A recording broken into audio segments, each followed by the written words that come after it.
Hi guys, magpapakain na po tayo ng manok. Hindi ko pa po muna sila napapakawalan. Ayan po oh, nandiyan pa po sila sa loob. So bubuksan ko na. Ayan, nandiyan pa po sila sa loob. Bubuksan na po natin.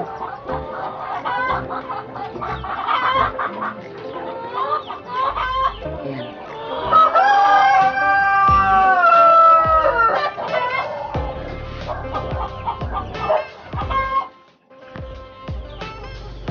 Ayan guys, nakaabang na sila. Ilalabas ko na sila para kumain. Oops! Tcharan!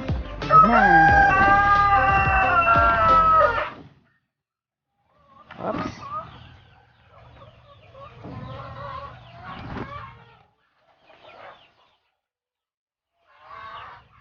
Okay. Kain na, kain na. Ayan na sila, ayan na sila, ayan na sila guys.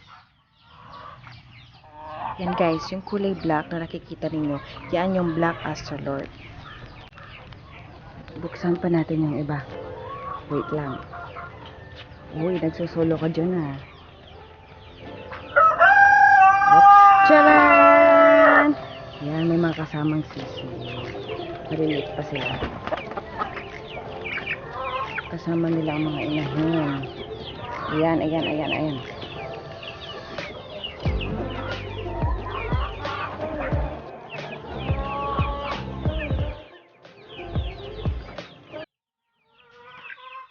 Ayan, kanya-kanya sila ng pwesto. Ay, labas na, labas na.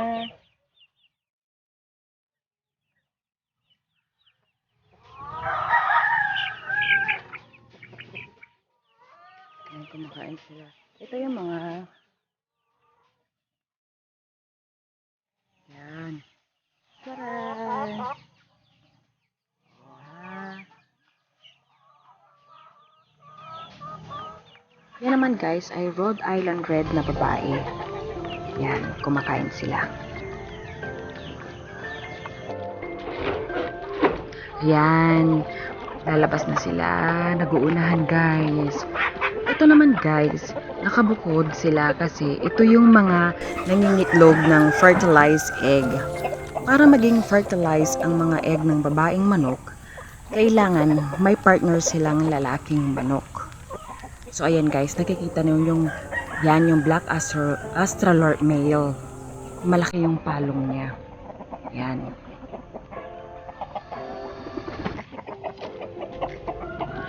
So ayan guys, alam nyo ba, ang black astrolord na lalaki ay tumitimbang ng 4 to 5 kilos at ang babaeng manok naman ay 2 to 3 kilos.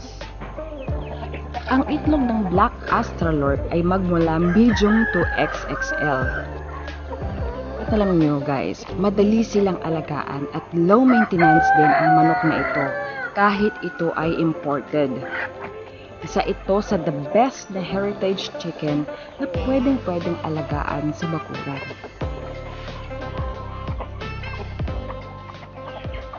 At alam niyo guys, based sa aming experience, ang black astrolord ay isa sa mga pinakamagandang free-range chicken na aming inaalagaan. Alam niyo ba kung bakit? Dahil matibay ang kanilang pangangatawan. Matibay sila sa lamig at sakit. Katulad din sila ng mga native chicken dito sa Pilipinas.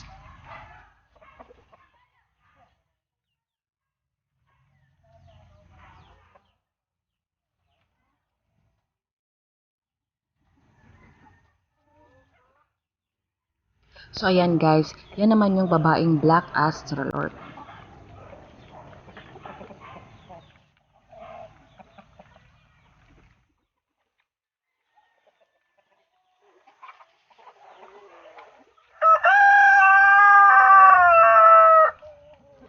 So ayan guys, ang Rhode Island Red Chicken naman or mas kilala na RIR chicken ay isang manok na imported na inimport ng mga hobbyist na nag-aalaga ng manok. Ito ay patok dahil sagana ang Pilipinas sa magandang klima at malawak na lupain upang paglagyan ng mga manok at dito pumapasok ang free range. Gustong-gusto ng mga manok na malaya at nakakagala.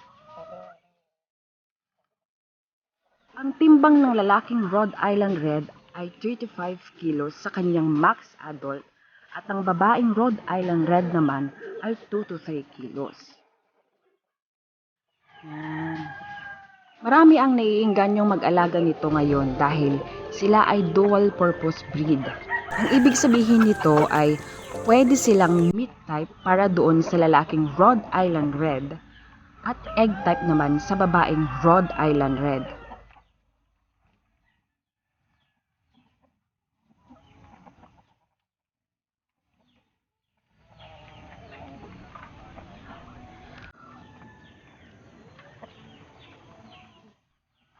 So ayan guys, kapag gusto niyo ng itlog na pangbenta, kailangan nakabukod yung kulungan nila para once na mag-harvest kayo, hindi kayo mahihirapan dahil nakabukod ang mga nangingitlog ng fertile egg at infertile egg.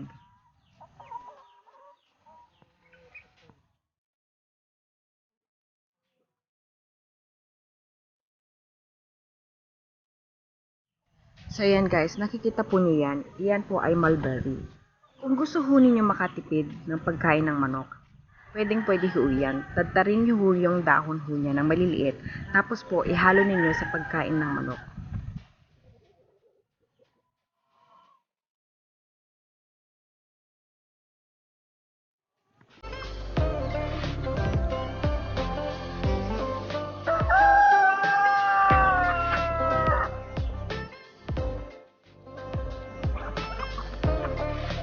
So guys, dito sa section na ito, dito yung mga babaeng manok na nangingitlog ng fertile egg, tapos ini-incubator para mag-hatch ng sisiw.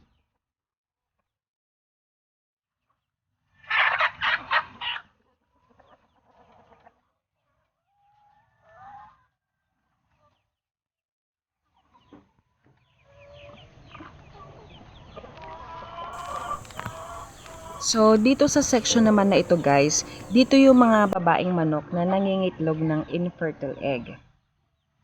So, ito yung pangbenta. O kaya naman ay niluluto namin, ginagawang ulam.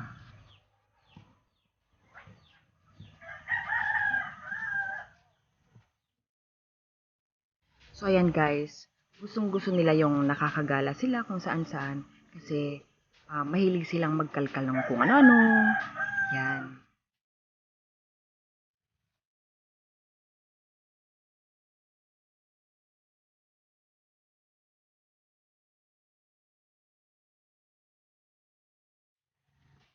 So ayan guys, nakikita po ninyo, kailangan yung galaan nila o bakuran nila ay dapat may mga damo o mga dahon ng mga puno kagaya ng mga ipil-ipil or yung dahon ng malunggay, ganyan. Kasi isa po yan na pagkain po nila.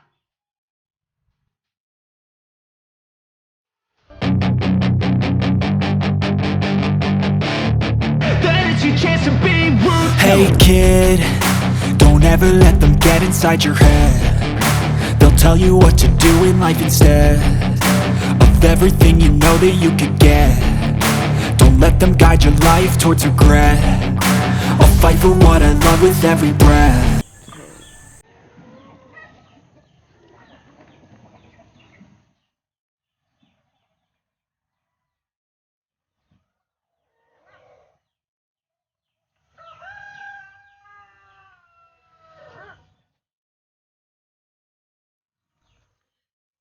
So ayan guys, kung napapansin ninyo, merong mga sisiw na kasama. Pwede naman po yun, pinagsama namin yung inahin at saka sisiw. Pero magkahiwalay naman yung kulungan nila pag pahahapuin na.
So ayan guys, sa next video ko po, ipapakita ko sa inyo ang pag-harvest naman ng egg. So don't forget to subscribe for more videos.